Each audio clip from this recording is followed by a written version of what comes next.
So here Boom. I was, completely surrounded by freaking. I had no idea where I was going with this. I think I was trying to recount what was happening Friday night or Saturday night. Surrounded by people you've never Had met. sex with, yes. Met, had sex with. There were Sometimes it's the people. same thing. There were people that I had not yet met, but the only person I had had sex with at that party was Panda. Ah, okay. Very unusual. Apparently. Sure. Uh-huh. But yeah, we have it was fire pit going. It's apparently a Pennsylvania version of a bonfire up here, but it's not impressed. And the only person who wasn't bitching about having the fire going because they were so hot, me, like 83 Okay. degrees, Oh, and they're Jesus. complaining that it's hot. Alright, you know what? You are a strange motherfucker. What? Cause now, granted, just don't sit next to the fire. But But we were all sitting around the fire, and I'm like, you fucking dumb. There's plenty of other places to sit where you're not getting freaking fired on. right, You're not kidding. but but 80 degrees is hot. No, I it's not. completely yes, it is. You're It is you're totally not. you're strange. 102 degrees is hot. Okay, You're a All very right. you're a very pause. 80, strange little 80, man. 84 degrees is not. Pub, Okay. have you been to the East Coast for any extended amount of time? Yes. Not Like pig, Pav. a Oh. week. Oh, East Coast. Around You a said week. East Coast, not West Coast. Because Like it's a week.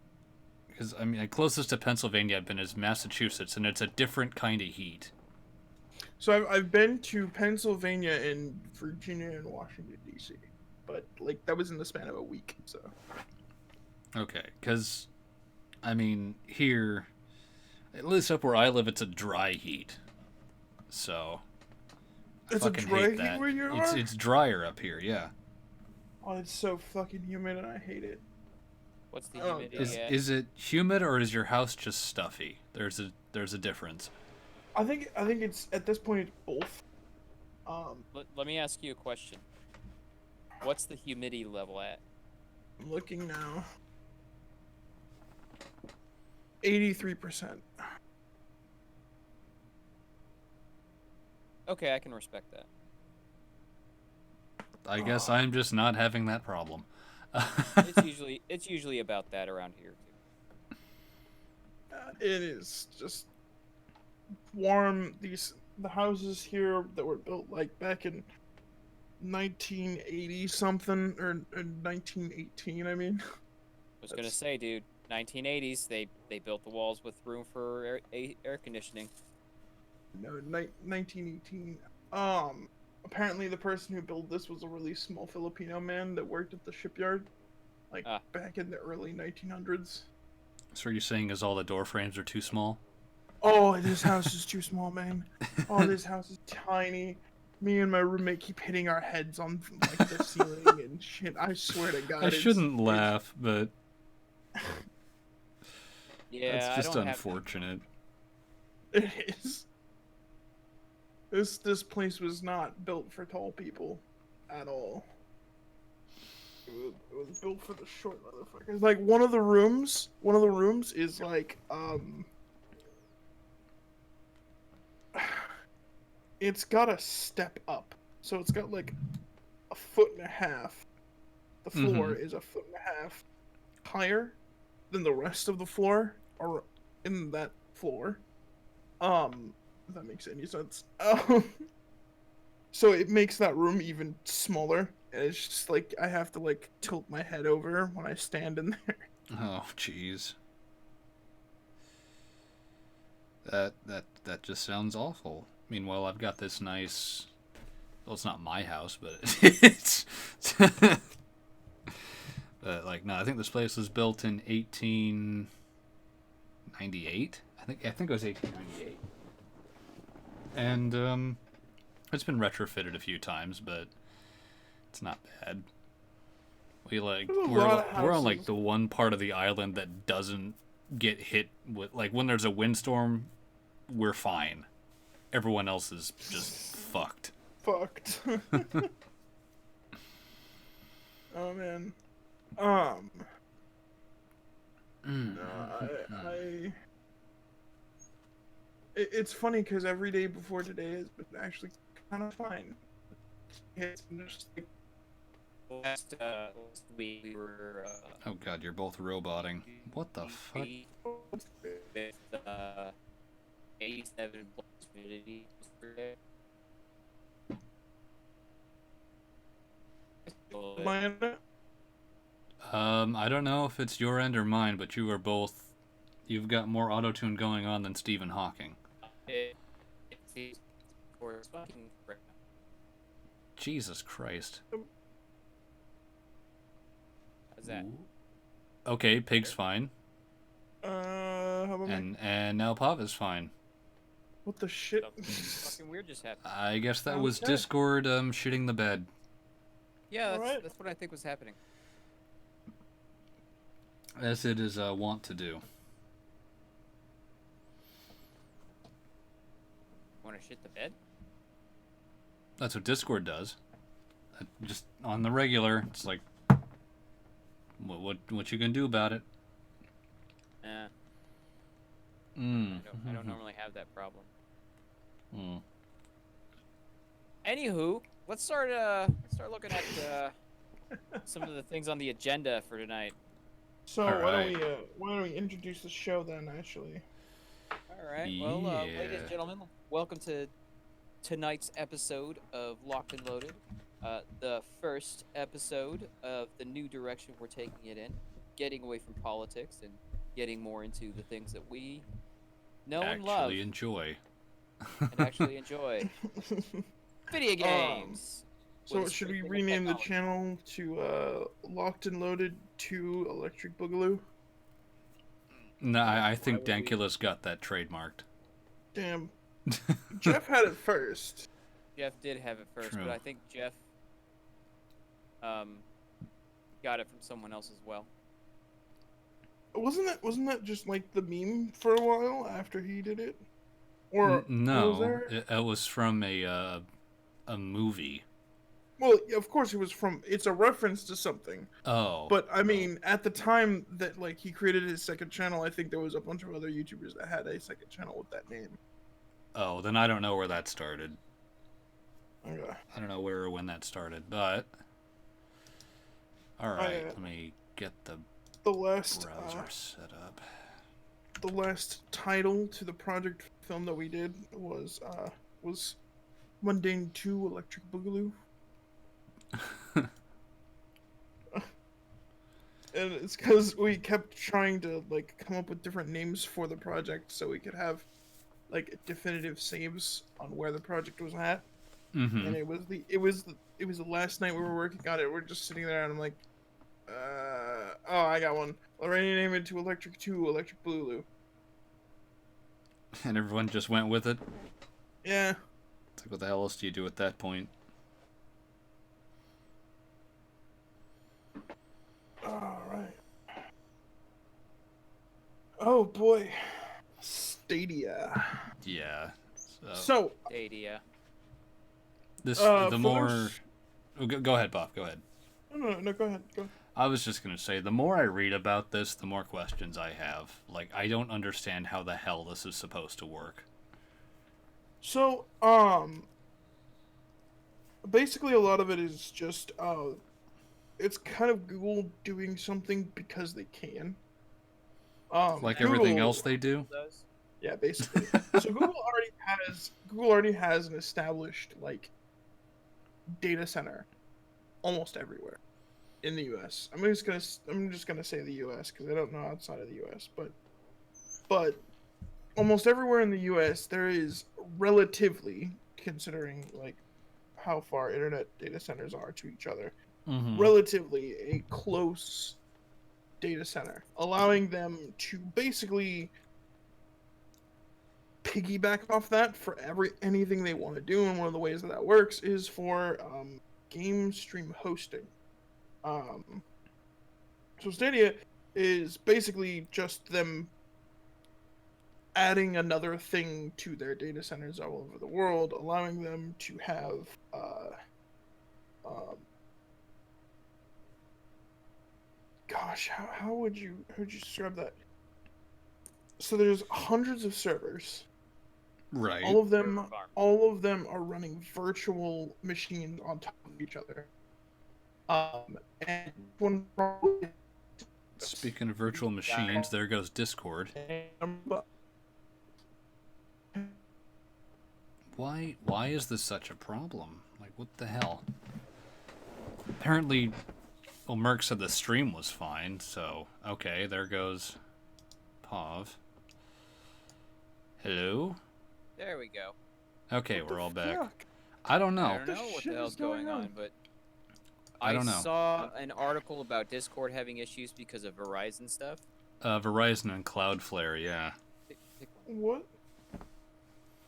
Like, I think it was down for a little while, something like that.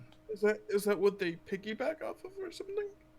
I think it has to do with the hosting service or something like that. I don't know.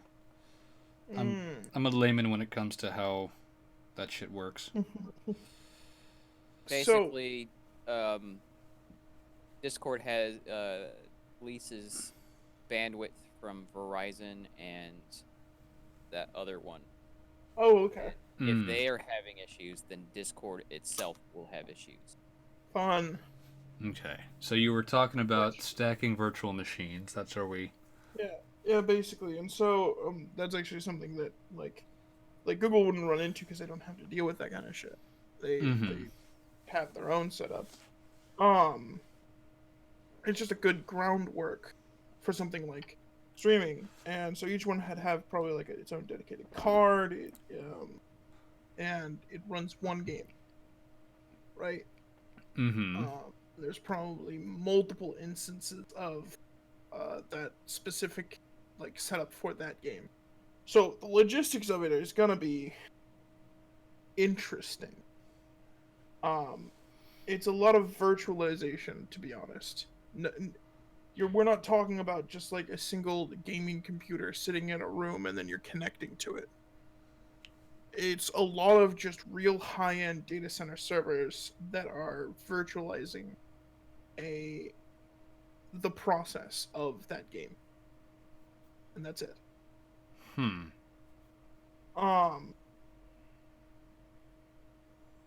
This just raises more questions. Like what? Like, how the hell do you do that? Oh, you wanna walk through that? No, So that'd take... That would It'd probably take all a of this couple year. Conversations. But basically, yeah, it's just them using a system that they already have running to make more money. And so Stadia itself is not the first streaming service to be out there. There is multiple. What was it? So, PlayStation has had one for a while. If you want to play like the old PlayStation games, you can actually go on your computer and play them. You need a PS4 controller, but you just connect. It doesn't download anything. You just stream it. Did you find a way to send those things to me yet? Shit. You forgot. No worries. You said no. You keep saying no worries, and that's what distracts me. Well, it's true. No worries.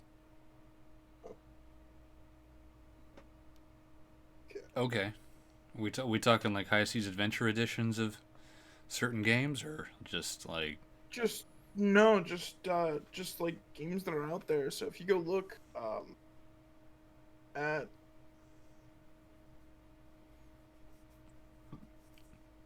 Pirate Bay. oh my god,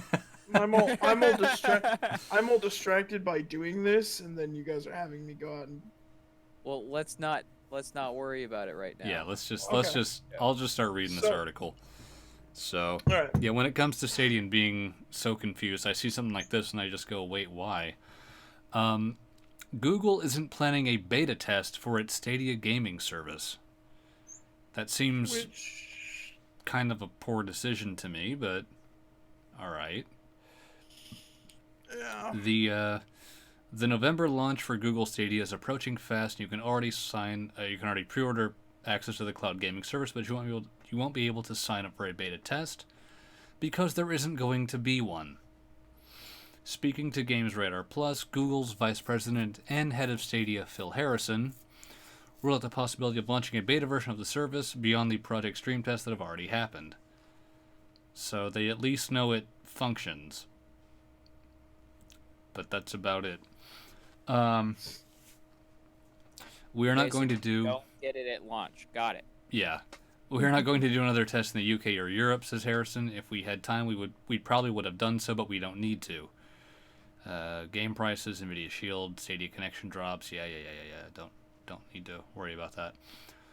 In other words, you won't be able to try before you buy. You'll just have to trust that Stadia is going to work on your internet connection and hardware when you stump up the cash. Right. I don't like the sound of that. That sounds horrible. There is at least a free tier. You need a Chromecast too.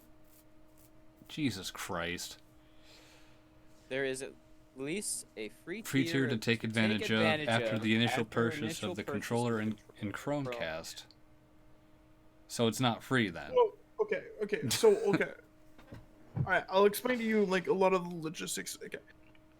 So, here's my big issue with Stadia at this point, is it's not something that is, like, you spend $15 a month, and then you can play every game that Stadia is doing, like, kind of like a Netflix. Okay. So, there's two tiers to Stadia. There is a 1080p version, which is free, but you still have to purchase the game on Stadia.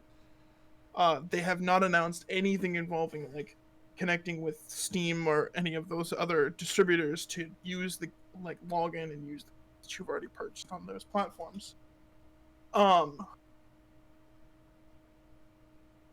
then the second version of it that you pay for, and I think it's like $10 to $15, is you buy it, and then you still again have to purchase any game you want to play, but you can play it at 4K and I think above 60 frames per second. I think those are the two things. So if I don't think that you are gonna run into the issue of, like, not this article's a little bit negative. Yeah, because it says in other words, you won't be able to try before you buy. You'll just have to trust that it's gonna work on your internet connection. That's a stupid statement, in my opinion. Unless you have a lousy internet connection, I mean.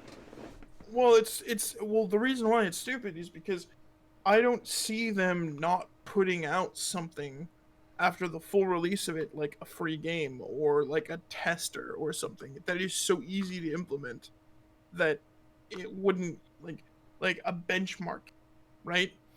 Okay, a benchmark copy would make sense. Yeah, you know how many times they've shown the benchmark of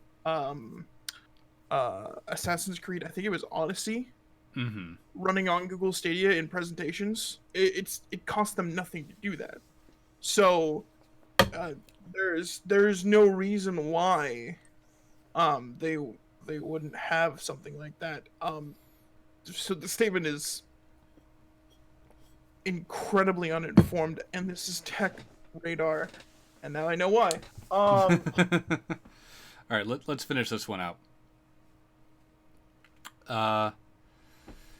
The Games Radar Plus reveal comes from the latest in a series of interviews that Harrison is doing with the gaming press. Yesterday, we heard how games on Stadia are likely to cost the same as they do on a console. Okay, for a $10 monthly fee, you're going to be able to get access to a selection of games as a part of your subscription and in 4K as well, but certain top-tier titles are going to cost you extra. Okay. Right. The free version with lower resolutions launches next year. Well, there's things like so you can pre-order the Founders Edition, which gives you a controller, I think. Mm-hmm. Their controller with like some branding for it being like a Founders Edition, a Chromecast, and Destiny 2 with all of the DLC. I think either all of the DLC or all of the first year DLC. Isn't Destiny 2 free right now? It Is might it? be. I don't know. I haven't played it at all this week, basically. I've just been so I disinterested. haven't. Yeah, no, I got a few text messages from a few people I met randomly on and they're like, "Hey, can I get invited to your guild or clan?" And I'm like, "I don't know when I'm going to come back." You Um, can hit me up for that. Um, Yeah, yeah, I haven't gone back to Destiny all either. yeah. yeah. Okay, That's so because you guys haven't, and I've also been too fucking busy to do anything with it. yeah, mostly because I've been too busy too. Like last night, I was playing Risk of Rain 2, just because like I haven't tried this game out. Let's give that a shot. Where was I? I am so close to my best ending Fallout 4 playthrough. I've been trying to do it for like the past 4 years almost, Jesus. and I was every time I fuck up some random mod that ruins the save game, and so I have to start over. Oh God. You got more dedication than I do. Jesus, I'd be like, okay, which mod is it? I'm deleting that shit. See, I play Fallout. I love existing within that world. I was playing in 40K Inquisitor Martyr last night just to stay awake for a couple more hours because I realized going to bed at 7:30 was probably not a good idea. Oof, no. I was that No, fucking tired. I wouldn't go that early. I did Hope has does. I did some I Risk was of Rain, then I literally jumped back into Payday 2 for a bit.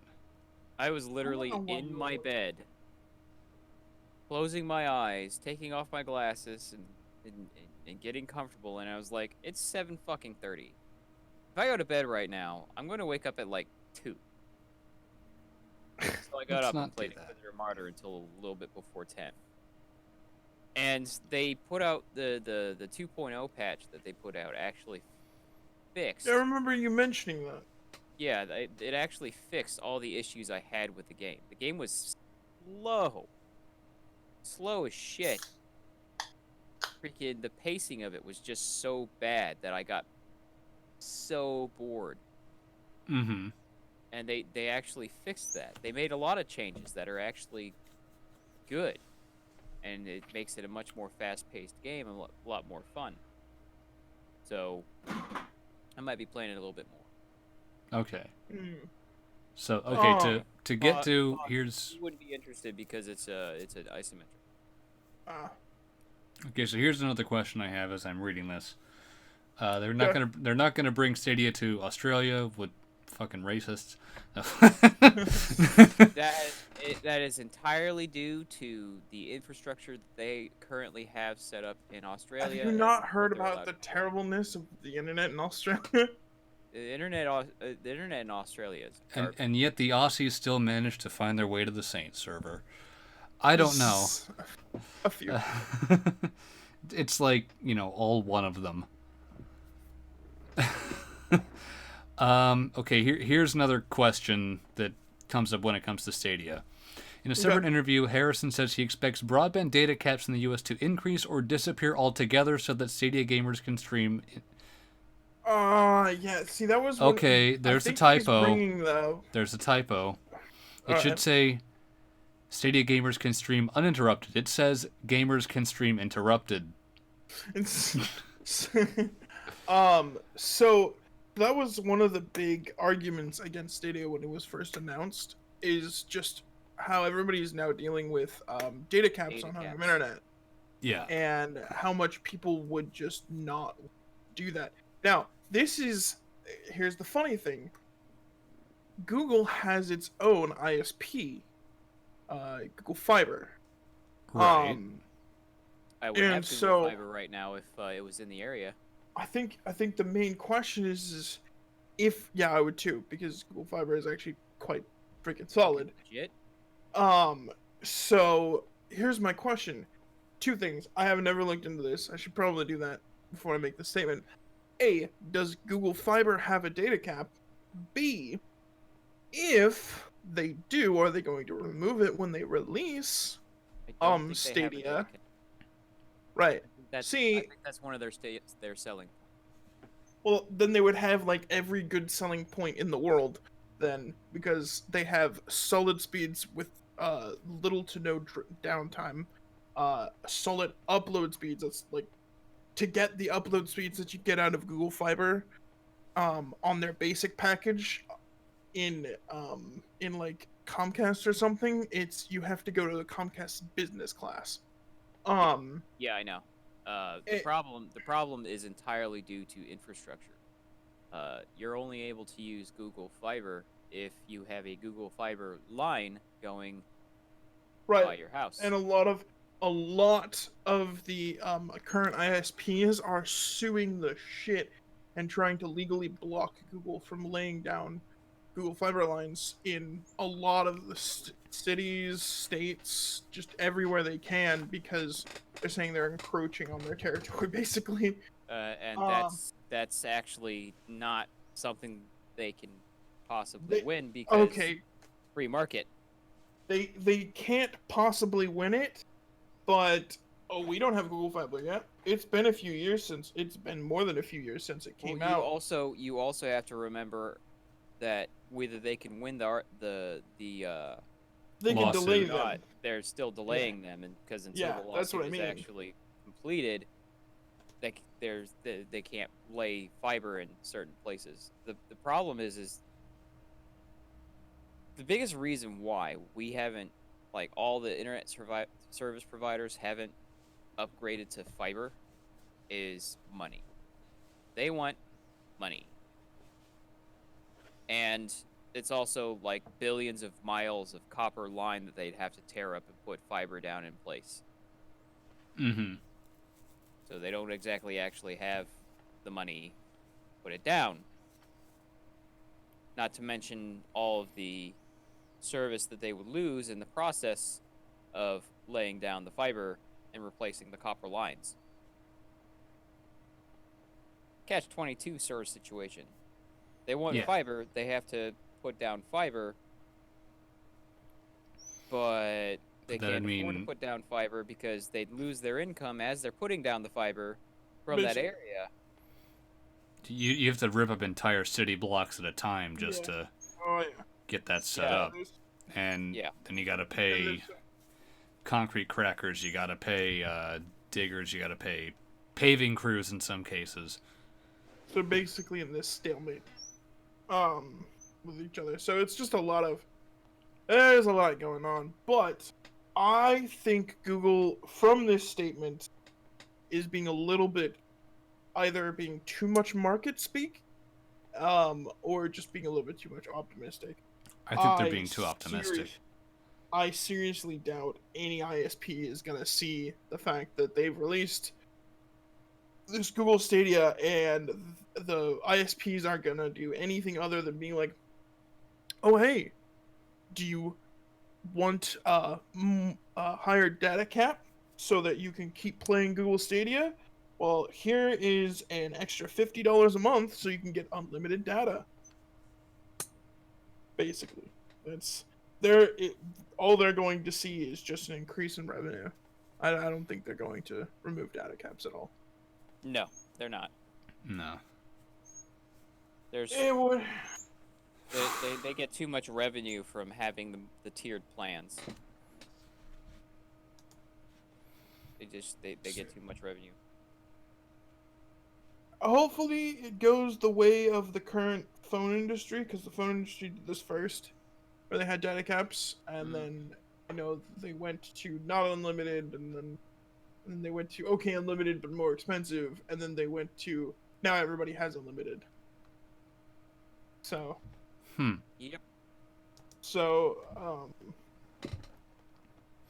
it hopefully that's what happens, but it took a long time for phone companies to get there, and I don't know if I would say ISPs are more greedy, but they might be. it's pretty hard to outgreed an ISP company, to be honest. Yeah, it's pretty hard to outdo a company that sends a representative to your building to fix your cable, but they only show up on a day when you're either at work or in the shower, then they knock twice and leave. Still charge you. And still charge you. Yeah. All right, so I think that's any more questions about Google Stadia? Anybody? Nope. Just how? Nope. Like, I stop right there. Don't go any further. I just this seems like Oh, no, I wasn't don't gonna know how the hell they're gonna answer do it. that. I wasn't gonna answer that question. I was going to give my opinion about Google Stadia. Personally, I don't care for it. I think it's interesting. I think it's cool that they're doing it. I would never buy into it because I like. Well, I like single player games, and one of the killers of single player games is this new thing that was coined. I think it was coined by EA as games as a service, which is basically what this is. This is Yeah. games as a service, just not built into the game. It's built into the way that you play the game. I mean, I'd rather it be this kind of service than the kind of service that EA's been pushing. Would you? Yeah. Um. If I'm with you on the I don't like games as a service, but games as a service, as in you pay $10 a month and you can play a whole bunch of different games that are on offer rather than you buy a game and pay for it as a service. I think you're comparing them a little bit too much here because games as a service in general is a okay. So you can play Destiny 2 on Stadia, right? Yeah. So let's say what has it been? So Destiny 2 came out at $60, and then you had half a year later you had Curse of Osiris and then Warmind, which were both like were they $20 or $30 each? You could. I think they were $20 each, and then they had a package deal where you could buy two get one, basically. Right. So and then you had Forsaken, which was $60. Yeah, and then you're gonna have Shadowkeep this fall. This fall, plus the what was it? It wasn't a season pass; it was the annual pass. Yeah. The annual pass from them. So that's like all of that money, and then on top of that, you're paying the Stadia price. Because it's not like if you can't go with one or the other. This is literally just something you're putting on top of what already exists. Okay, never mind then. I get what Like, you were trying to say, but if it was like you pay $10, like Ubisoft has this thing where you can join a membership thing where you can play all of these games as much as you want, as long as you pay like $5 or $6 a month. So that is specifically came out because Google Stadia has become a thing. Now, granted, if what happens is EA, Ubisoft, and all of the other game companies decide to join in and are like, okay, if Google Stadia is this new thing, why don't we start releasing this ability to do this? Because that's basically turning Stadia. That's a second company turning Stadia into a Netflix. That's for games. what I thought. That's what I was under the impression that Stadia was going to be. Yeah, everybody was, and then they just were like, nope. But if you were to describe gaming as a service, then that's what I would picture it as. Is you pay $10 a month, and you can play a bunch of the games that is owned by this company forever. That's what I picture as games as a service. Right. So if Or see, like again WoW coming right. That's also something I would consider games as a service. a WoW subscription to me, actually, I don't I don't entirely like WoW's subscription based thing because I didn't like that when I played Star Wars: The Old Republic. Yeah, I It mean, it it still it still falls into it, and I understand it as like it. I think Final Fantasy 14 does a much better job. right, but I would It say actually put out some interesting content, but but the WoW, the MMO like WoW or what's it called? Um, or Star Wars: The Old Republic, in my head makes more sense, and actually is a little bit less scummy than something like EA's version of games of a service. Like hmm I don't even like know. I don't play very many EA games. Who does anymore? what was the game that Shit. they just put out that was supposed to be like a games as a service type? Oh, Star Wars Battlefront 2. No, not that That one. bullshit. Well, that was supposed to be It their. was supposed to be a flagship games of a service type game, Yeah. but I'm thinking of one that just came out not long ago and was a massive failure. Oh, Anthem. Anthem? Anthem. There you go. That's the Anthem. one. I knew it was started with an A, but I So kept so thinking Apex Legends, and I'm like, wait, what? EA's Destiny, you mean? Yes, Um. basically. Uh. Except it flopped harder than Destiny did. Yeah. It's. That's been talked to death, but yeah, basically, the joke was is like yeah, Destiny was terrible at the start, but you'd think that after 2 years people would have learned from Destiny, because Destiny learned from Destiny. Yeah. Like, Yes, Anthem Merc. One little thing that's making me kind of salty about Shadowkeep is I've been told that you know how every season has exclusive armor. right. In Shadowkeep, those are all going to become ornaments you can attach to any set of armor. So I'm going to be the one motherfucker running around with an authentic set of Vanguard Dare gear. Like Right. I am Caden, you Yeah. can't stop me.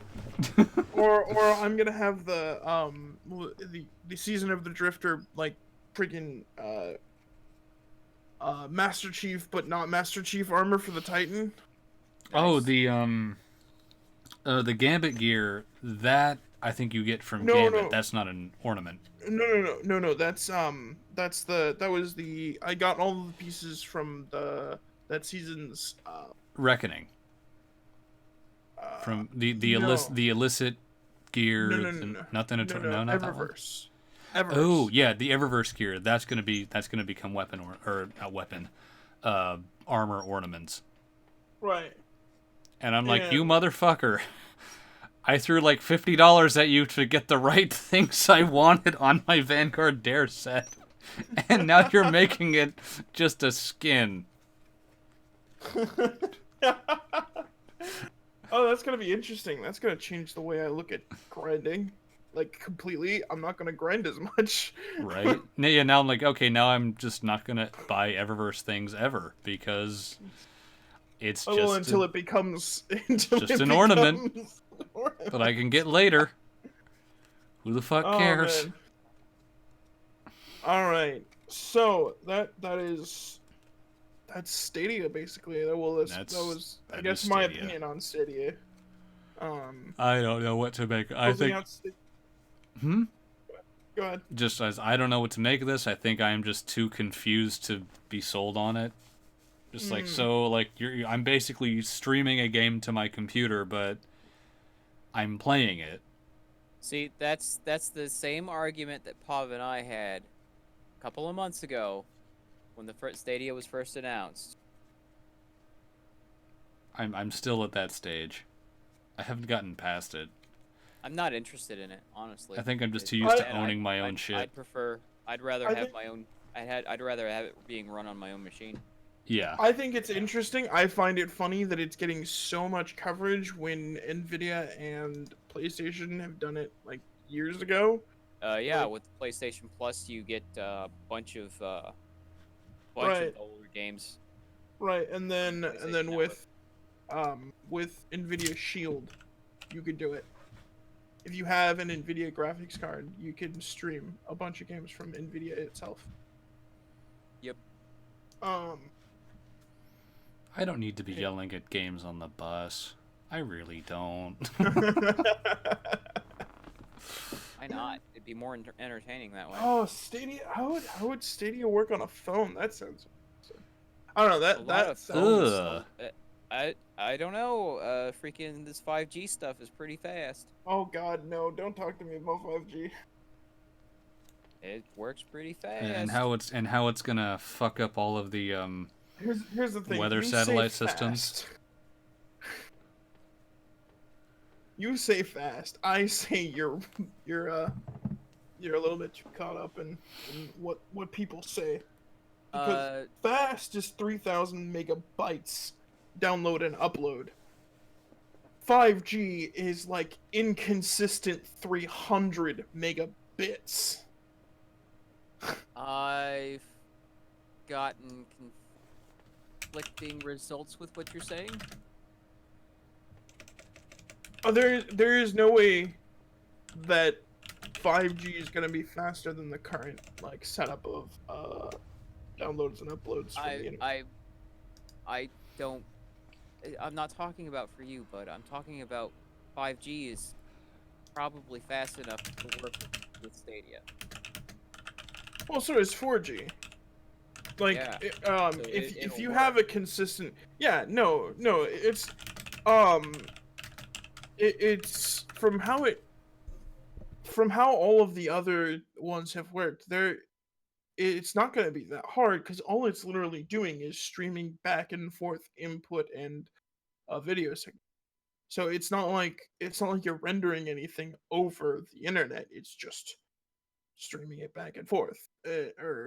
And so it won't take like 5G to do it, but so like if you have a solid 4G connection to or 4G LTE, whichever one you want to go with, um, it's gonna work. Yeah. Um, I'm just saying what people consider fast is funny to me. Well, Damn it.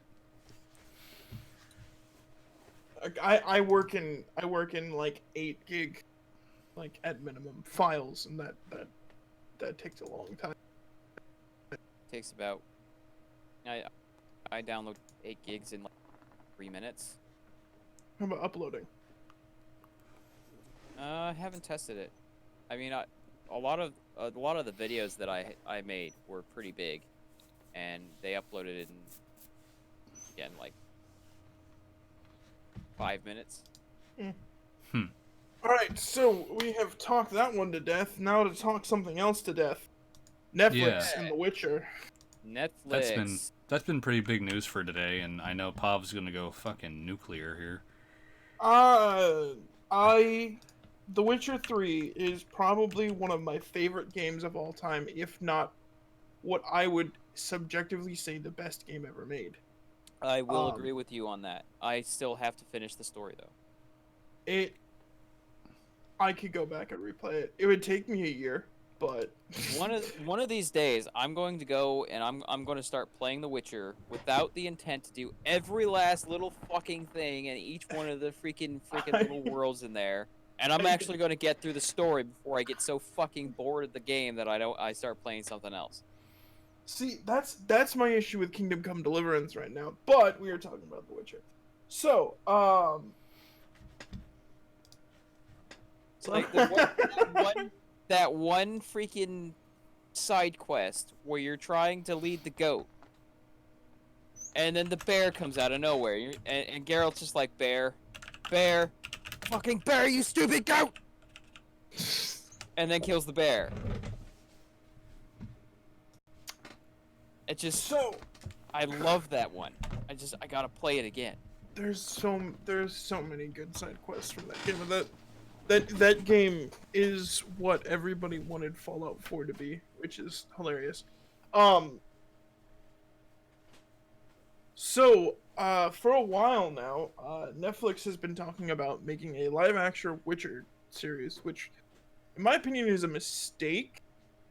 I think they should have done they've had a lot of solid animated shows show up on Netflix. So having an animated show of The Witcher, in my opinion, makes so much more sense. But they've decided to go live action. I mean, Well, you it can would use the actual voice of Geralt from the game, which a you lot of people could. are more well, they're more it's like the David Hayter thing, right? Yeah, no, I get When it they totally. I was about to bring that up myself. It's yeah, when it went from David Hayter to who was the guy for I don't even know. yeah, it just it pulls you out of the world a little bit because you're expecting something and you're not getting it. So Yeah, there's this expectation and then not receival, and it's so I your mind's having to catch up I on will it. agree with you. I will agree with you that it could have easily worked as an animated series, but at the same time, I'm optimistic. You're optimistic. Okay. I'm optimistic. I think it will work fine as a live action series. Um, but you know, How political do you think it'll get? Because Netflix has been in the news in the past for being a little bit overly political with their shows. well, considering that they're making Tess black, very. Ah, shit. So, that's a little bit foreshadowing of one of my biggest issues coming up. I understand. It's just it's dumb. I mean, on the one hand, I don't really care. I mean, this is it's it's again, this comes back to the expectation and not getting it back, so it pulls you out of it a little bit. yeah, but here's the Like, thing. You're never going to get actual tests in a no, live okay, action all right, show. all right, all right. Hold on. You're never going to get let's actual no. Geralt either. Hold on. No, here, let's roll this back. All right, let's roll this back. All right, so you go look at the picture of Geralt. That, if I don't look too closely, looks like Geralt, right? Yeah, There but is your enough your there. your perverted ass looks so closely at Tess that you'd know it No, was no, her no, from no, no, no. Okay, all right, all right, all right. Hold on. Let's roll this back. Let's roll this back. Okay. All right. So then we go over to Yennefer. You can't tell as much. Her hair is not as um poofy. But you can kind of see it a little bit there. And then you go over to Ciri, and Ciri looks French as fuck. Is it this one here with the blue cloak? Yeah, she looks so French in that.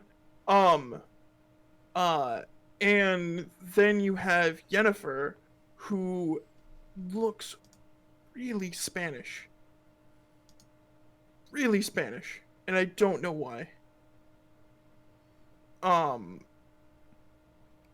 Maybe it's the skin and color. I don't know. so, and then you get to Triss, and Triss is not a redhead, which is the first defining factor. Like, why? Like, we go over to freaking Geralt, right? Geralt has white hair. It looks like he kind of has white hair. It might be a little bit too brown, in my opinion. Yeah, it looks great to Like, me. He's supposed to have white, not yeah. Never mind. Grayish white. Yeah. But then you go to Triss, and she looks nothing like her, and she doesn't have red hair. And it's gonna pull me out of it a little bit because I'm not going I to haven't actually instantly. seen a picture of the Triss. Oh, Yeah, so the scroll down a little bit. Netflix's The Witcher cast versus video game characters. okay.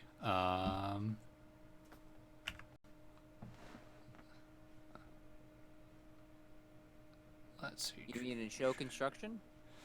Oh, no, It's no, actually in live it's in show the right now. article itself. It's in the original article itself. Oh, Yeah, okay, those two look good. Right. So you have, like, you can kind of tell who that's Yennefer. All right, yeah, that's that, like, jet black hair. Like, she looks very much like her, but she's obviously Hispanic. Um, Siri, as I showed, She's looks got no very interesting. freckles. She looks very French to me. I don't know why. Also, her hair is blonde and not white. One of the things about her character is that he's white. Without Well, having taken the that's just future. the actress though. That's not No. That's her in costume with this the shot cloak on. here. That's her. Oh no. Uh, I'm looking at the headshot comparisons oh no. I'm from the other looking. So one. if you go back, it She does have so freckles. she does she out of costume? Oh yeah, but she has blonde hair in this, and she looks. I don't know. She should have platinum blonde hair. Yeah, Her hair's basically. not white. It's platinum blonde. Right. And then you get to Triss.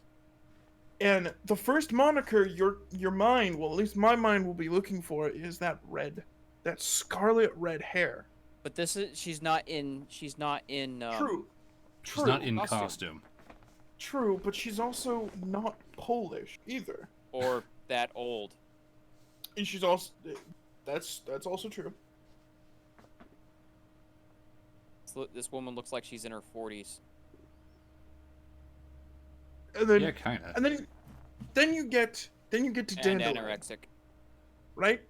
Dandelion. Dandelion is one of those characters that would have worked as anything. He could have been black. He does he could have not been- look like Dandelion. Holy shit. No, they pick this pasty white boy who doesn't look like he's traveled anywhere with this weird ass doesn't hair. even look like he has the capable ability of growing facial hair. No, and he's just he I don't know. It just like of all the characters that they could have like changed. So for those who don't know, If of all the characters that they could have gotten away with doing, not being Polish. it would have been freaking Dandelion. But they picked this pasty This dude. basement dwelling looking guy. Yeah. It, Well, they got the hair right. That's really about it. Like the person who is the two people who are supposed to have ghost white skin is Geralt and Yennefer. yeah, Yet because they've been being Geralt- chased by the freaking no, the different world. freaking Yennefer's always had the pale snow skin because that was like Yennefer was before she became a sorceress, she was a hunchback. Oh, okay. And she changed her appearance as a sorceress. She changed her appearance, which is why she's such a bitch all the time. She's a very, very callous, uncaring person. But that's because she grew up being treated very callously because she was a hunchback. And she changed her appearance to be this beautiful person with raven black hair and snow white skin. And I don't know. I don't know how I feel about this show because it's just gonna come to that point where it's like,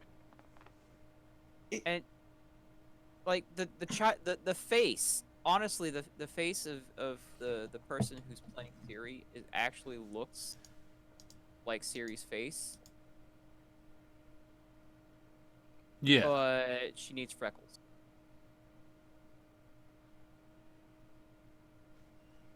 I don't He's know. like I think lots she of looks a little older than Ciri because Ciri was Ciri's- almost raised by Yennefer and And Geralt, yeah, Geralt. she freaking. The picture that they showed as a comparison though is Ciri as a child. That's a picture of Ciri as a child, not as not as the adult version. Yeah, I'm used to the adult version. I'm like, doesn't she have a scar? Doesn't she look like she actually knows how to like, fight? yeah, both. both pictures are Ciri as a child and not Ciri as an adult. Yeah, back in the flashback. All right, who in the casting department played the modded version? What's wrong with you? Um, but so that's my issue. I'm just a little. And then you get all the way over here to, what's her name? Uh, Fringilla?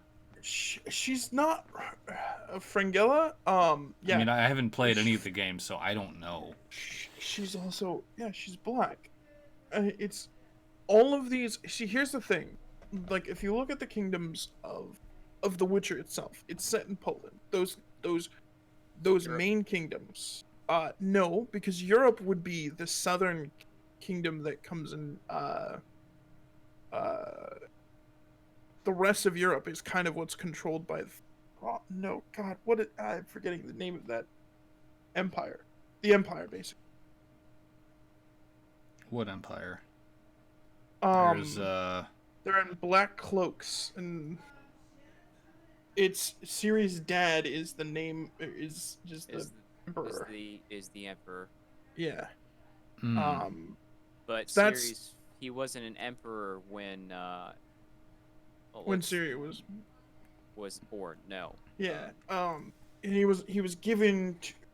The thing was, is she had something that the Wild Hunt wanted, and so she was given to, um,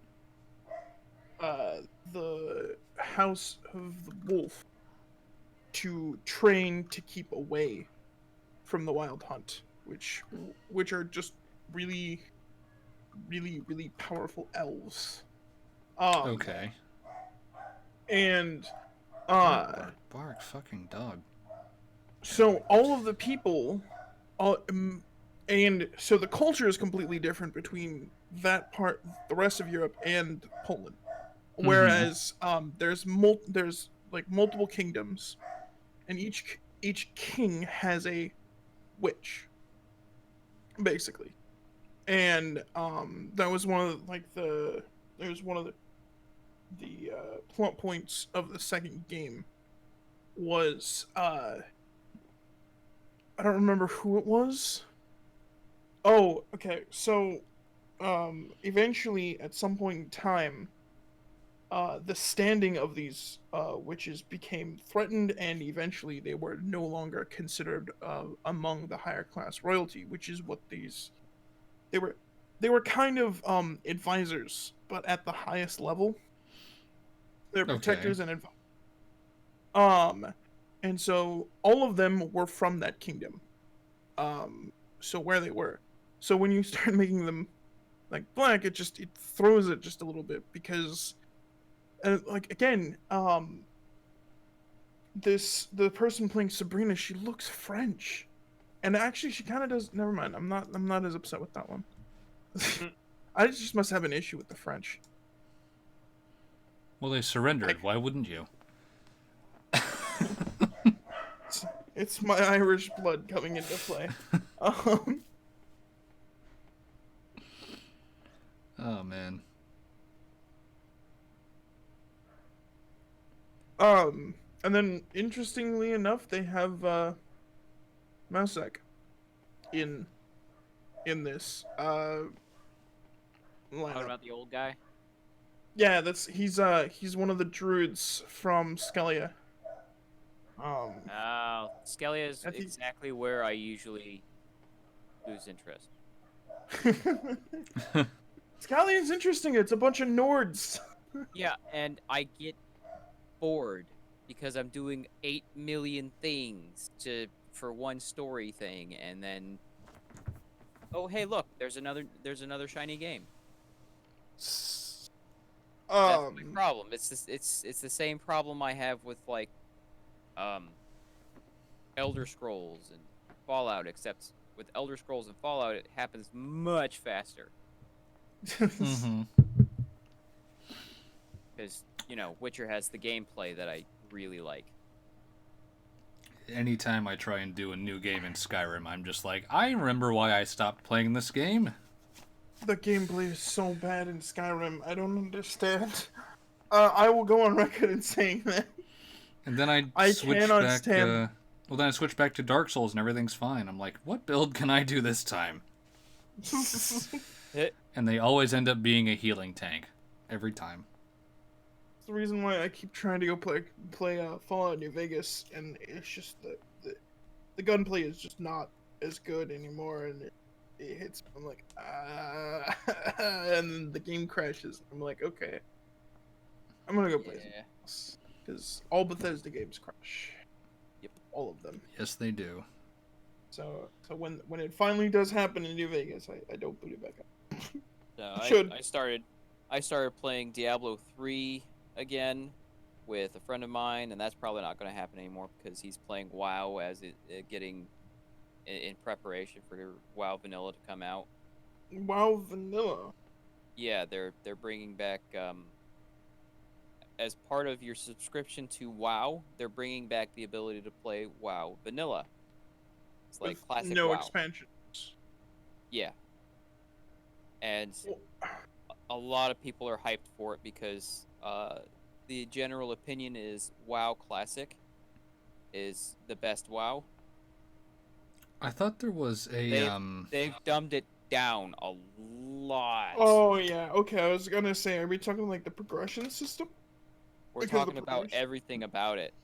the They've progression dumbed, system is retarded yeah, they've nowadays. dumbed WoW down a lot over the last 13 years now, and I am optimistic.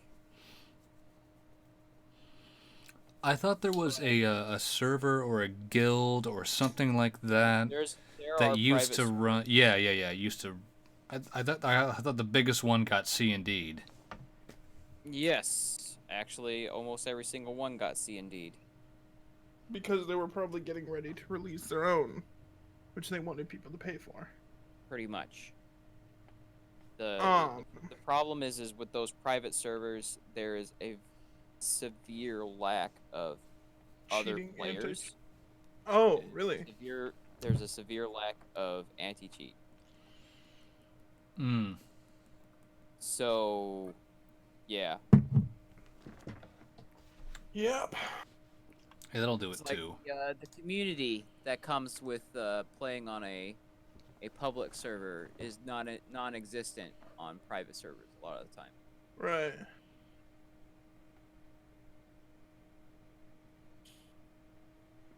See, WoW was a game I never really got. I think I played it for about 2 hours when it first came out, and I was like, I don't like this.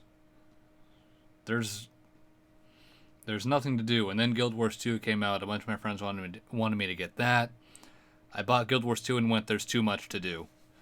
I would say that about Elder Scrolls Online because that's the I don't have the connection to like WoW or Guild Wars at Yeah. all that a bunch of other people have. I don't like MMOs. But my older brother made me or bought me Elder Scrolls Online because he really liked it. He wanted to play it with me. Then he ended up just to level. He went to this like sewer system that had a bunch of alligators in it, and had us run it over and over and over and over and over and over for hours. Like, and then the next day, I'm like, okay, so what are we gonna do now? He's like, oh, come back to the sewer. We're gonna keep doing it. I'm like, No. what? That's why I dropped Warframe.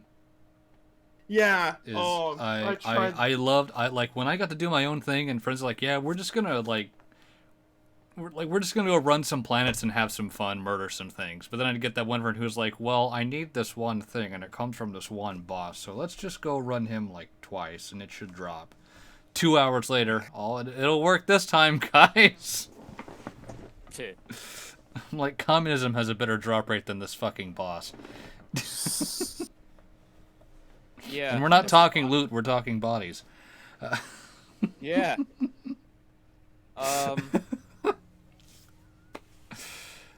No, I was poor when Vanilla was out, so I played it for like a while. I can't even remember how long I played it. I think I max leveled and then got poorer, so had stopped playing. Poorer. Yeah, It's double ER because I got stupid poor after when I got poor. Yeah. No, I feel that. As in, I didn't have a job for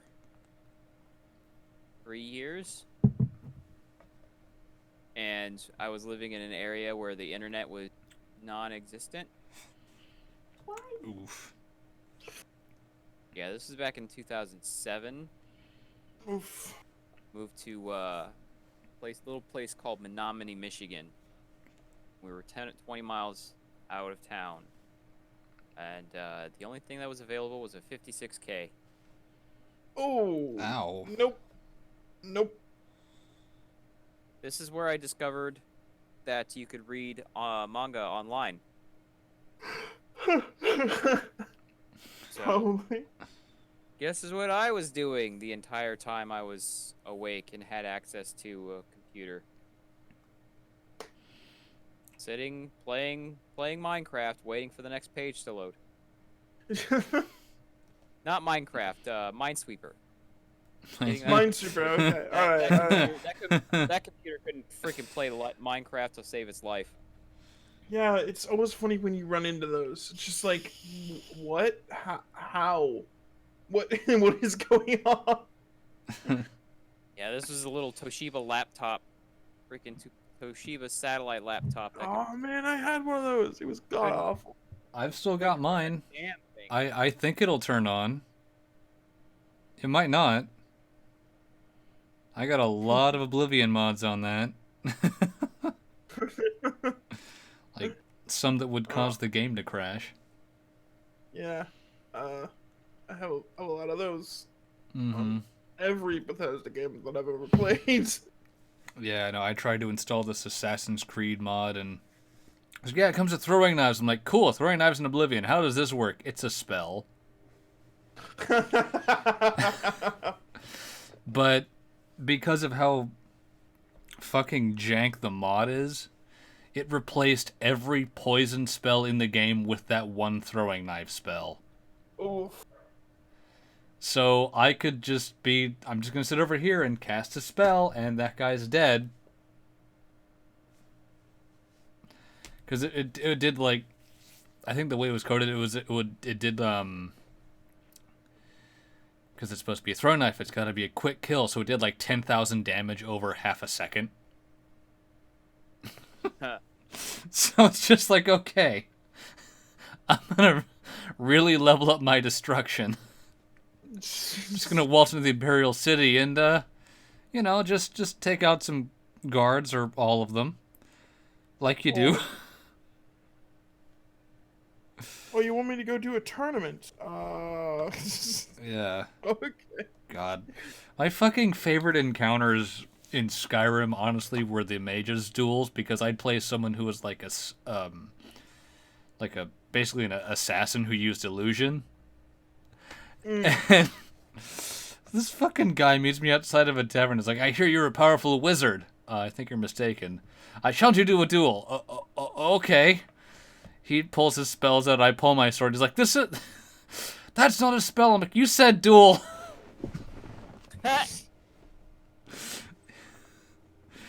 A wizard's duel, Harry.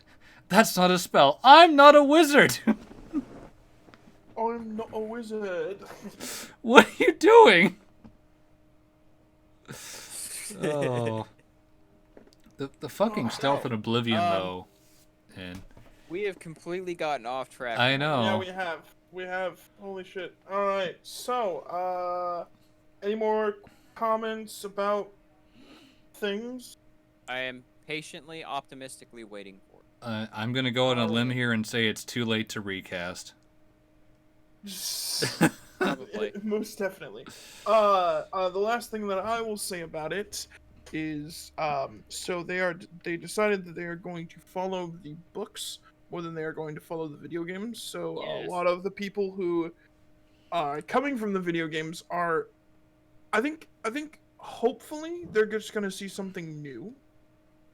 That's the most positive. Well, okay, so the most positive spin I can throw it on there is that I've played the video games, all three of them, to death. Right? I've 100%ed all 3 of them.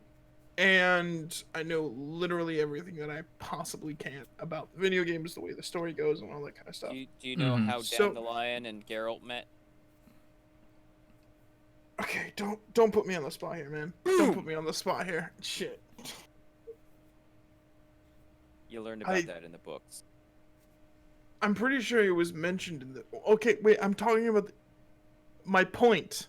I'm talking about my.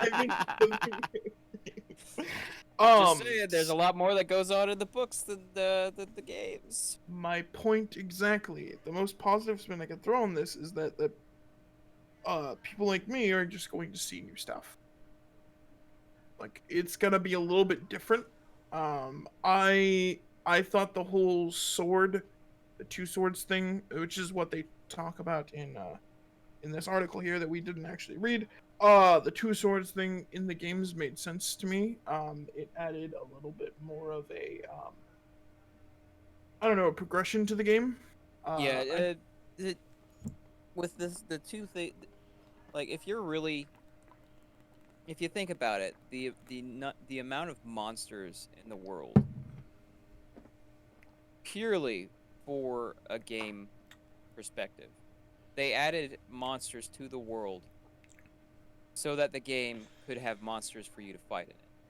It's like you're not gonna walk even a mile off of a road and find a monster in the book it game. wasn't that bad. I think in 1 it kind of was.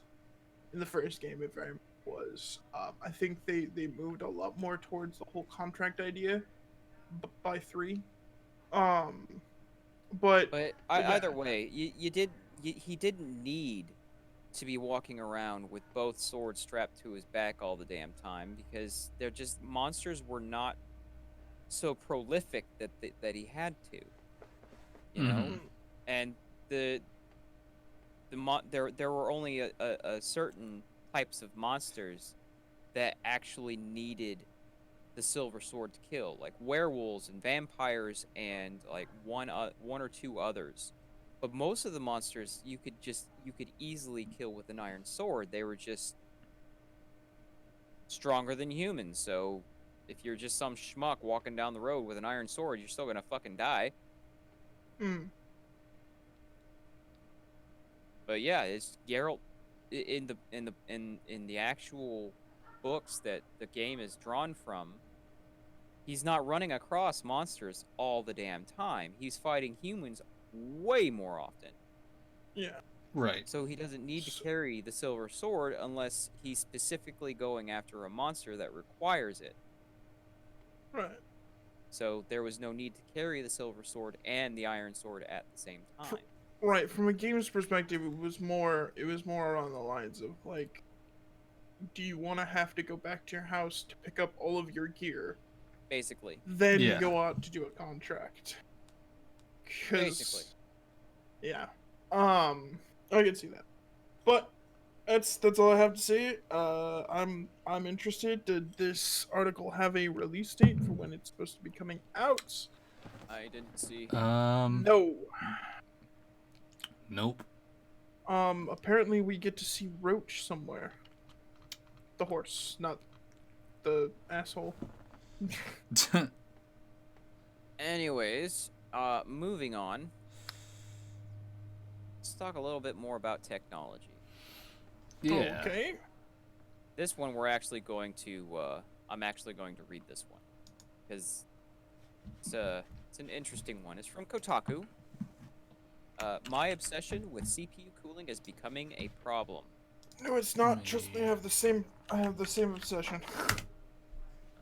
Everyone Chase is by Kirk Hamilton, but Yep. Okay. I'll go ahead and just get into it. Everyone chases some kind of low-key but elusive white whale. Why does it gotta be white, dude? God. A casual desire or goal that remains forever out of reach. For some, it's finding the best possible cup of coffee or the perfect pair of jeans.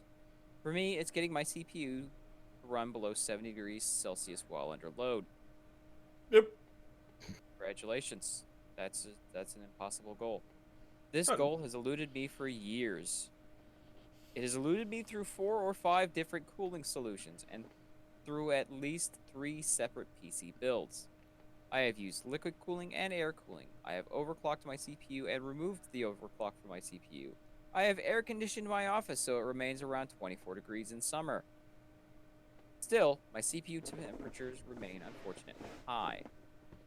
Wonder why. Become an incessant annoyance. CPU is Intel i7 7700K. Go months at a time. Okay, I'm not gonna read this. All right. So there's some visual images that I think it is just interesting to talk about. So this has also been something that I've paid a shit ton What of kind of attention case is to. this guy using? What? I think this is just a dummy case, but that looks Corsair. Or no, it doesn't. No, it That doesn't. looks like a actually kind of older. No, that's 100% a Corsair case. That's a mid tower Corsair case. If How you look can at you the top, tell? those tabs. See the tabs at the top? Ah, yeah. That's their toolless design. Um. So, uh, just the side vents on the front is what's confusing me, but it might be a lower end case. Um. So, when it comes to cooling your PC, there are a lot of opinions. Yep. There are a lot of stated facts and all these different kinds of things, and it's rather much of a rabbit hole. To pay attention to. I'm gonna let Pig take over.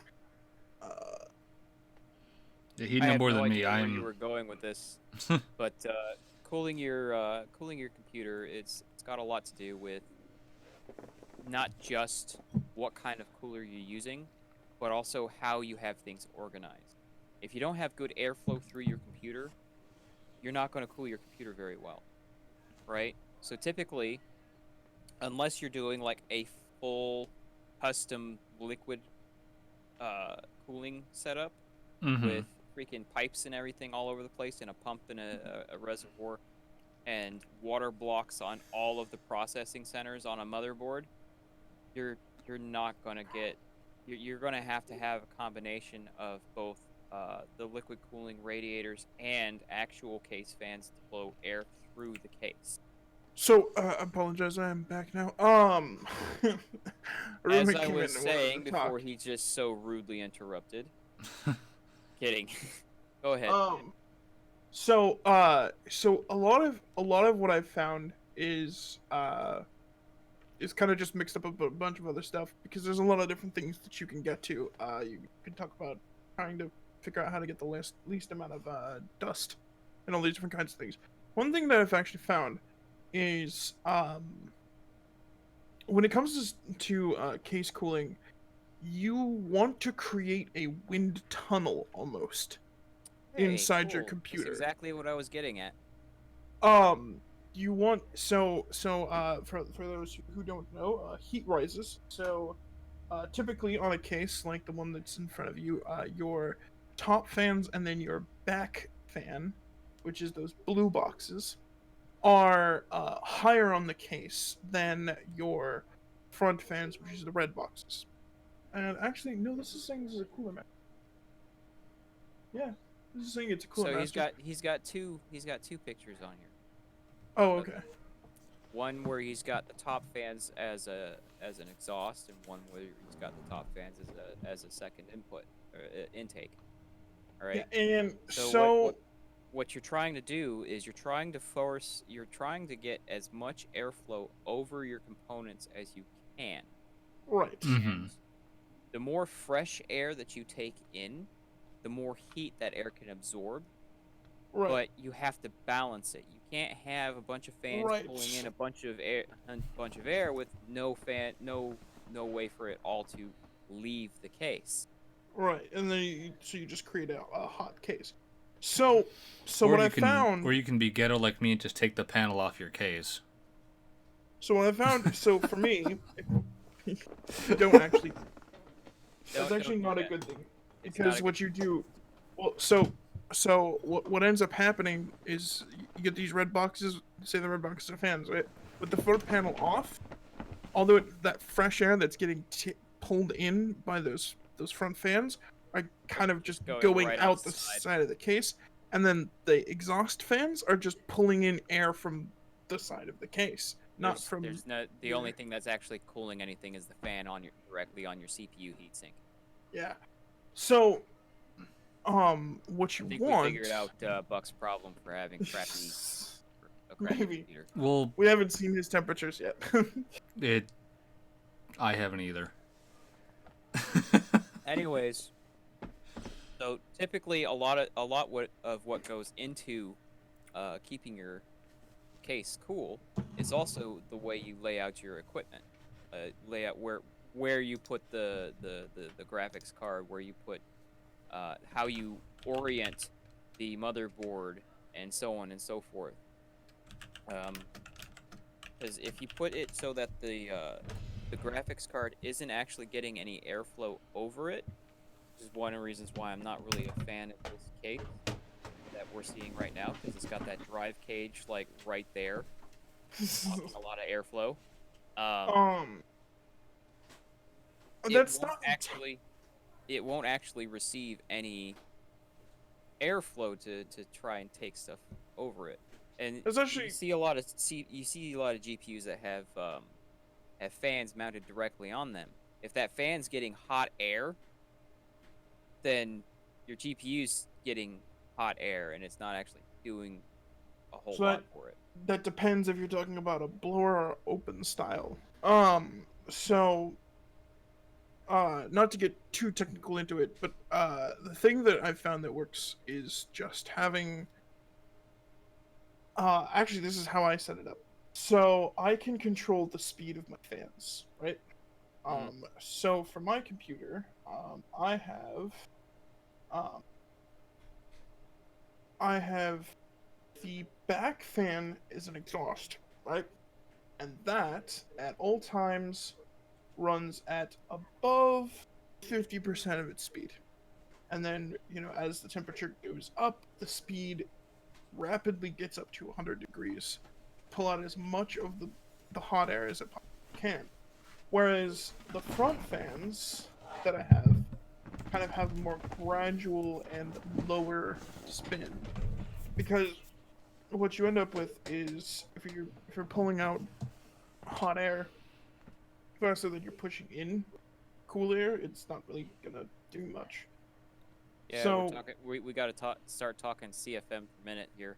oh, that's not. I'm not trying to get too technical with this. Too late. Well, um, you're talking to the HVAC guy. I understand. Um, but so we've ended up with this. The rabbit hole to figure this out is pretty big, and It's massive. yeah, There's it's like there's only one real surefire way to ensure you have really good cooling, and okay. that's total submersion. Yeah. In what? In what? Liquid. So like mineral oil? Yeah. That's Okay. that's Have you? like it's there's it's really expensive to do, and there's a lot of ways that it can go wrong. But what? So there's actually a type of liquid that boils at like room temperature, and it turns into vapor at room temperature. And so yeah, what a lot of it's people called a refrigerant. uh I don't know what exactly this one is referring to. There's a modder that like does really high overclock, and he submerged a graphics card into it, and he sets up like this vapor chamber that's just consistently recycles it. That sounds like the refrigeration cycle. Yeah, and it is that's one way you can do it. I don't know how well it works, and I don't think it works as I would actually have to see how it works in order for me to judge it. but it's one of those things. It's just It's like like does he pressurize it to change the to change the saturation point?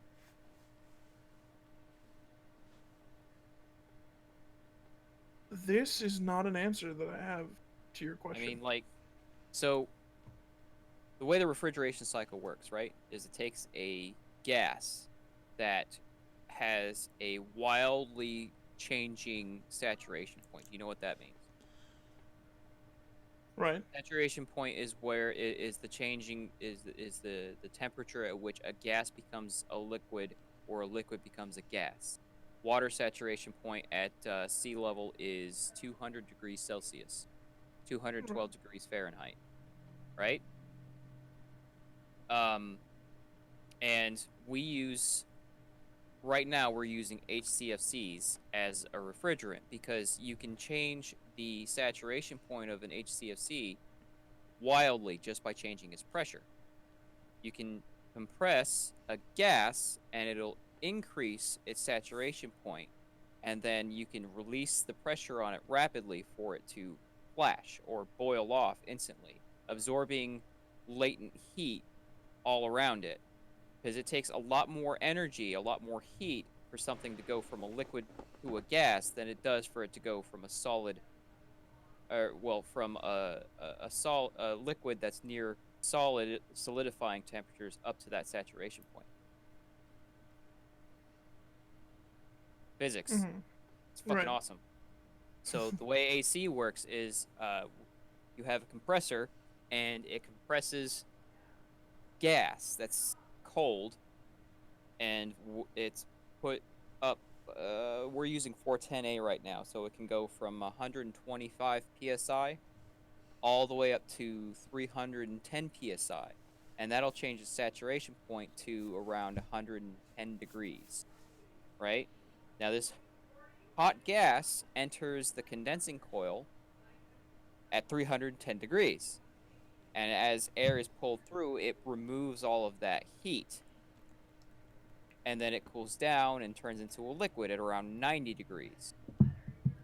And then that's pumped to the evaporator coil where it goes through what's called the metering device, which changes the pressure of that liquid from 310 psi down to, say, 110, 120 psi. And that drops that saturation point down to like 40 degrees. So as it's flashing off as a vapor, it gets really fucking cold. And then it's able to absorb the heat in the house, leave the evaporator coil as a relatively cold, relatively warm gas, and then go through the whole cycle again. And that's how AC works. Okay. And so this liquid that you're talking about that boils at room temperature makes me think that's basically what he's taking advantage of. Is he's taking advantage of that latent heat change from the liquid to the gas to absorb the heat from the CPU and all that, and then he's ejecting that heat somehow in this chamber for it to condense back down into a liquid. Mm-hmm. So that's why I asked if he was pressurizing it all, because if he's pressurizing it, he's able to absorb and reject much more heat because he's able to more precisely control that saturation point. I'm gonna have to go refund the video. It was uploaded to the NVIDIA channel.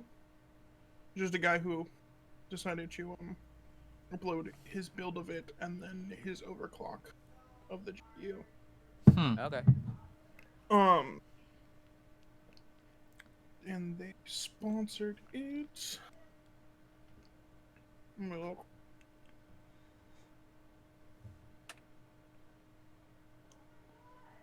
But kind of gotten a little bit off topic. Maybe. Kinda, but We not like really to do at the same that. time. So we decided not to. So I'm going to read the last paragraph. All right.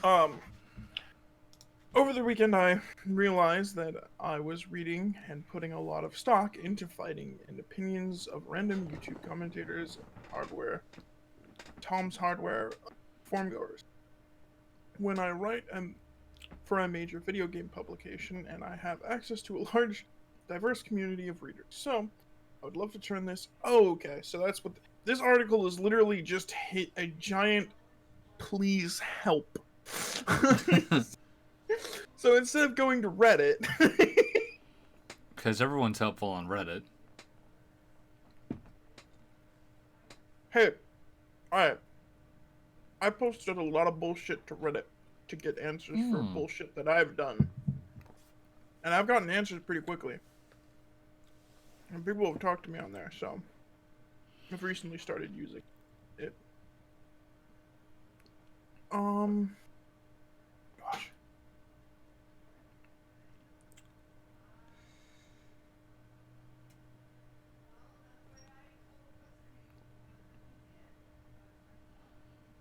But, so yeah. Interesting. CPU cooling is hard topic. One of those topics that we could probably talk about for hours, but we're not going to because you guys seem to be getting bored. Moving on. Maybe a little. I was trying to say something. All right, so Outer Worlds, and I don't care what you guys all say. I'm reading this one. One of the first questions asked if a news starts. I'm kidding. Go ahead. So, for those who don't know, murder me. Let me see. The Outer Worlds is made by Obsidian, the makers of Fallout New Vegas, one of my favorite games of all time. Didn't they do some of the Did they do Neverwinter Nights? One of them? I thought they did. They might have. They also did. I think they did the first South Park game. Not the first, but the South Park Fractured Stick of Truth. Butthole? No, Stick of Truth. I think Ubisoft did Fractured Butthole. I might be wrong. It might be the opposite. But they also did Knights of the Old Republic 2. I tried playing that game. I couldn't get into it. I did. I love those first two games. But the highlight, the shining thing that they have made was Fallout New Vegas, and I have been following this game nonstop ever since they wonderfully put out a trailer for it, right in the heap of Fallout as disaster. It was right in the middle of it becoming the shit that it is right now. It wasn't fully there, but it was controversy after controversy was coming out. Yeah. And they put out a trailer that said from the original makers of Fallout, because Obsidian, I didn't actually explain that either. Obsidian, it hosts a bunch of the original developers from Black Isle Studios and Interplay, which is the original creators of Fallout franchise with Fallout. No 1 wonder and 2. New Vegas was so good. You didn't know this? No, I didn't know that. I had no idea.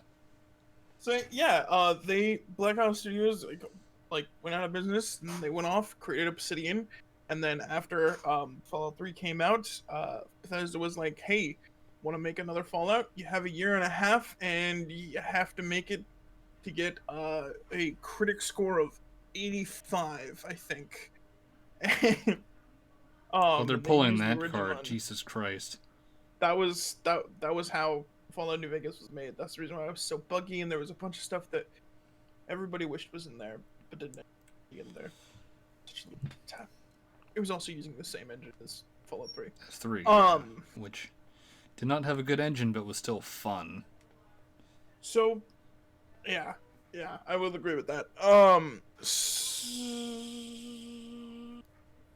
Okay. Sorry, I was reading. So, after E3, and they talked about it a little bit more, a lot of people's comments were basically, this is Fallout New Vegas in space. And I have never heard more wonderful words in my life. Right now I'm pissed, alright? So here's the thing, right? So, Fallout, or no, The Outer Worlds. I'm gonna get these confused, I guess. Is coming out in October. Okay. Cyberpunk 2077 is coming out in April. There's just not enough time between when Outer Worlds comes out to when Cyberpunk comes out. And I really wish that Outer Worlds came out like next month, and then I would be playing Outer Worlds until April, and then I would start playing Cyberpunk. And that would have been like the perfect thing. It would have been wonderful. And unfortunately, I don't get that. But so, the article, I went off on a tangent. You did. Start fucking reading. I, one of the first questions asked of the new story-driven and choice-based RPG is, but do your choices matter? It sounds like they will in the Outer Worlds through in the slideshow style of Fallout New Vegas. For those who played Fallout New Vegas, at the end of the game, I will spoil it. You would get an image of, say when they're talking about what happened after the game to the town Good Springs. I think Good Springs. And what happened with them. So if you made a decision, it landed in this consequence, and you'd have one of the residents of that town explain what happened to it. So, like, if you helped keep Good Springs, independent and didn't force it to join the NCR, the conversation that comes from it is, they tried to stay independent, but eventually, blah blah blah. I'm not gonna try and reword it verbatim, but it was actually a really interesting way to do things, because it was literally either a slideshow of dread of all the things you fucked up, or it was a slideshow of happiness of all the things that went out on a good note. But it put it right in your face what exactly was what happened. So there are two basic paths at the end, whether you sided with blank, will not read, or the blank, said the co-director Larry Boyarsky in an interview with VGC. After that, you get the whole series of slides that talk about the results of your actions and the consequences of the choices you made throughout the whole game. Which, if it's anything like Fallout New Vegas, it's gonna be awesome. Which, again, most people have said from watching gameplay, and talking from interviewers and all that kind of stuff. It literally is just Fallout New Vegas in space with better gunplay, which is really all that game needs. Like maybe a boost in the graphical department, but the main thing that needs is a better gunplay, and all of a sudden it's the best game I've ever played. I thought there was a team trying to bring New Vegas into the 4 engine. Correct. There is 2 teams right now working. One is Fallout 4 New Vegas. The other one is Fallout 4 The Capital Wasteland Project. And they are both working to literally port the entirety of Fallout New Vegas and Fallout 3 into Fallout 4. Jeez. And I would be interested in playing in Fallout 3.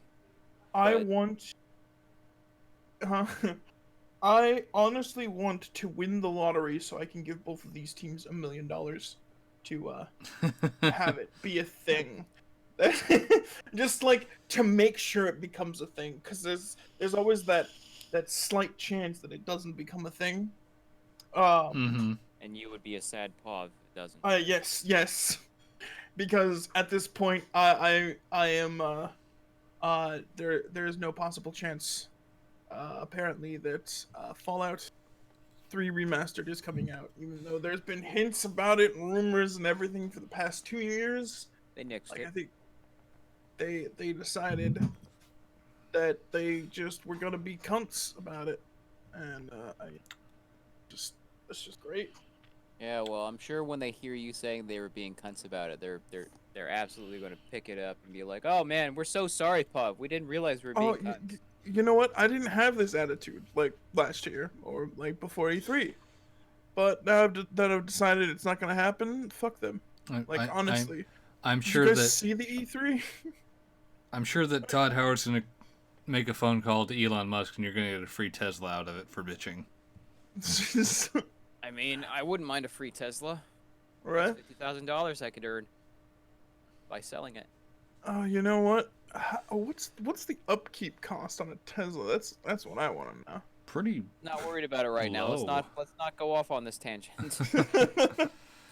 I will cap the tangent off with this. There was an E3 panel with Elon Musk and Todd Howard.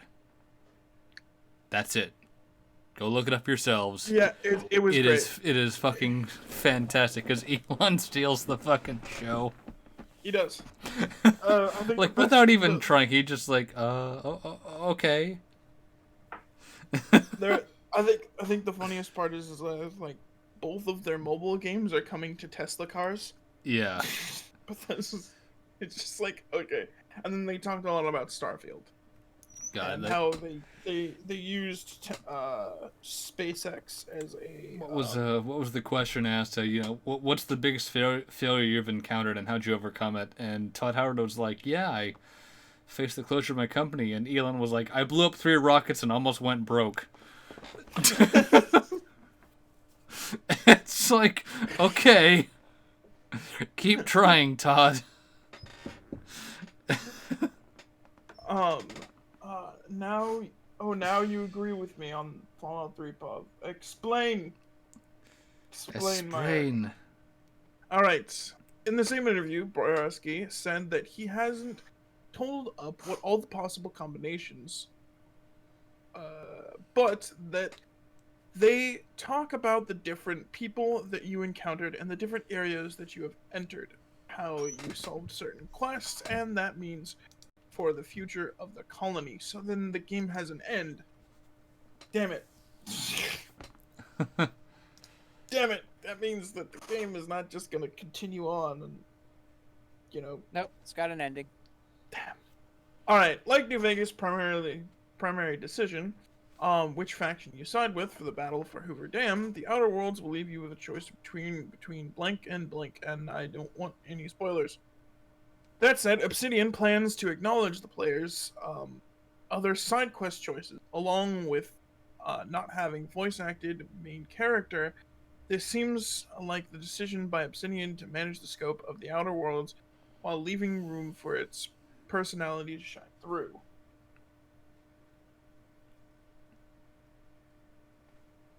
Something tells me you just saw Myers. Yeah, I did. I'm sorry. Yes, both Fallout New Vegas and Fallout 3 are a buggy, rattled mess. But I won't agree with you on the story.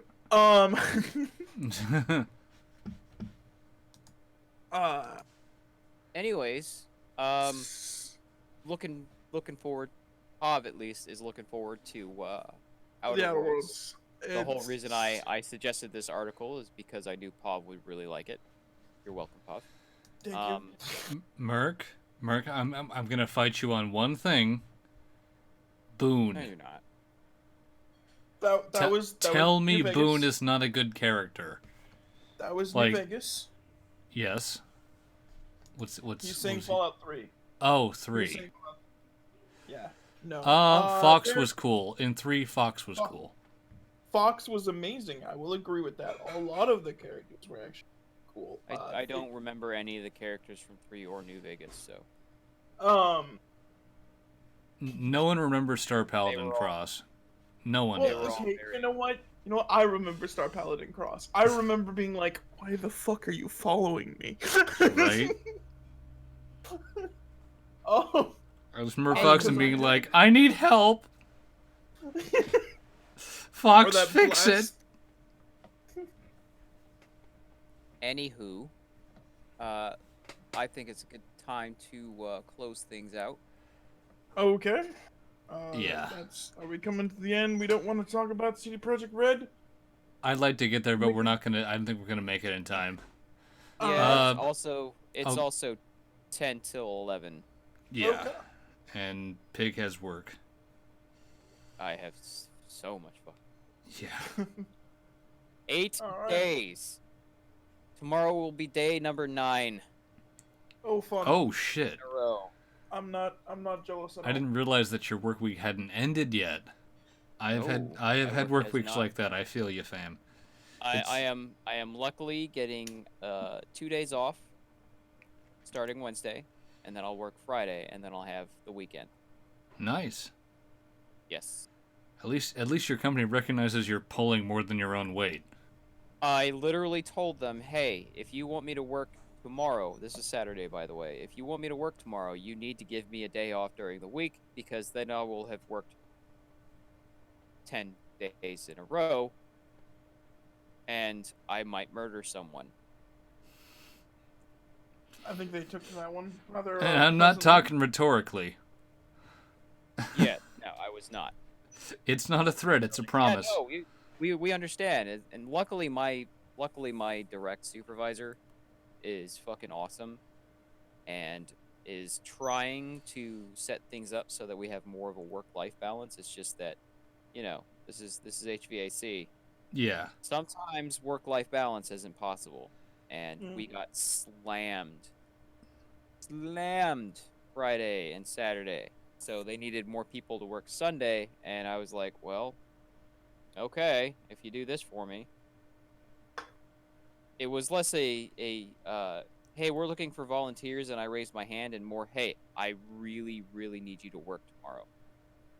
Mm. Yeah. Really need you to work tomorrow.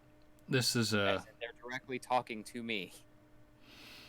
like I'm hitting the high point of wedding season for fucking catering, so it's like, all right, I might have to take time off of Amazon to help you because holy shit, this is gonna get crazy really quick. Yeah, it was in the 90s for Wednesday, Thursday, and Friday. Mm-hmm. And we just had so many calls for no cools coming in that it was freaking it was bad. And our CEG team No, do you? is not very good at scheduling things in a smart way. They're working on it, but it's not quite there yet. Now, do you guys mostly deal with businesses or is this homes? This is both.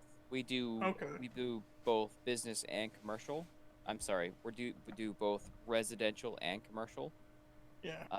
We're starting to expand to do more commercial because there's a lot more money in commercial.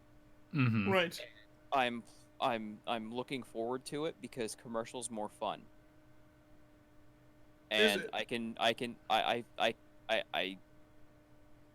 I'm more capable of being the asshole. This is the price. If you're not willing to pay it, okay, I'll fuck off. But Yeah, or no, this I get you there, price. Pav. Like, or not Pav Pav. Pig. Fuck. Trying to explain to Pav, like, corporate gigs, they're like, okay, whatever it is, we'll pay it. Oh yeah. No, I know. I know the difference. And Trust me. and residential Residential or is like like, doing private weddings, it's like, well, what do you mean you're charging us $20 for a delivery fee? I'm like, okay, do you want the food or not? No, I've done both in computers. Yeah, So I understand the difference. yeah. We'll yeah, get shit where like people. residential. I'm like, I'm a sucker for old ladies and folks with kids. If I will bend myself over backwards to try and get these folks comfortable. If it's an old lady or it's a group with a bunch of kids. Yeah, But if it's a dude, I'm like, heh, yeah, no, you're going. This is how much it costs. So So wait, so do you just work on specific HRX, or can you see? That's why I'm asking that question because I know there are. you got different types, right? So you Okay. have what's considered residential, which is uh, split systems. Then you have light commercial, which is up to 10 tons, and they're multi-compressor and whatnot, and they're usually the big package units that you see sitting on top of of strip malls and things like that. Then you Mhm. start getting into the heavy commercial, which is big, huge, awesome compressors that are using several different types of refrigerants, and they have water towers and things like that. And then you start getting into industrial, which is stuff that you'll see at meat packing plants and dairy Mm. plants and things like that. I'm really interested. Like, if I had my choice back when I was getting out of school of going to the heavy commercial or the industrial, I would have gone those because you make fucking bank. Like starting just fresh out of school, you're probably making $25 an hour. Damn. It's shift work, but you're making $25 an hour. Yeah. But you gotta know somebody and suck a couple people's dicks in order to get into that industry, into that part of the industry, because it's just so good old boy network. Once you get in, you don't get out until you're ready to retire. So there's not a whole lot of room for people starting out fresh to get into it. Whereas residential, you've got so many companies and there's so much business all over the place. But there's so many revolving door companies where you go in, it really sucks, they use you while they can, and then you go out to a different company or to a different trade entirely because they fucked you so hard just don't want to do it anymore. So I'm very lucky. I got one revolving door company as my first company, and then I got into the company I'm working for now, which I fucking love. Found it. Oh, it was a Der Bauer build. Oh, I finally found that liquid cool build Yeah? that yeah. Cool. Link it to me, and I'll take a look at it later. I'll send it to you. But that being said, gentlemen, closing remarks. Why Stadia can't should be called the Enigma. That's all I got. Why can't games be released on my schedule? Right? Uh-huh. Or can I sleep until the next game comes that I want? Can I would really like it if they would stop announcing games like 3 years out. Announce the game 6 months. 6 months. That way I'm not Funnily waiting. That way I'm not waiting with massive amounts of anticipation just to be disappointed. Yeah, funny enough, that's Bethesda's shtick. If you didn't know. There's a lot of companies that actually announce a couple of years out. No, Bethesda's shtick is that they don't announce until like at most 6 months before the game comes out. And then you're still disappointed. Yeah, okay, I'll give you that one. Unless it's Doom. Yeah, that's what I was about to say. Doom was announced like a year and a half out. All right. So let me differentiate between There Bethesda is no software. differentiating. The stream is over. Good night, guys. Good night, everybody.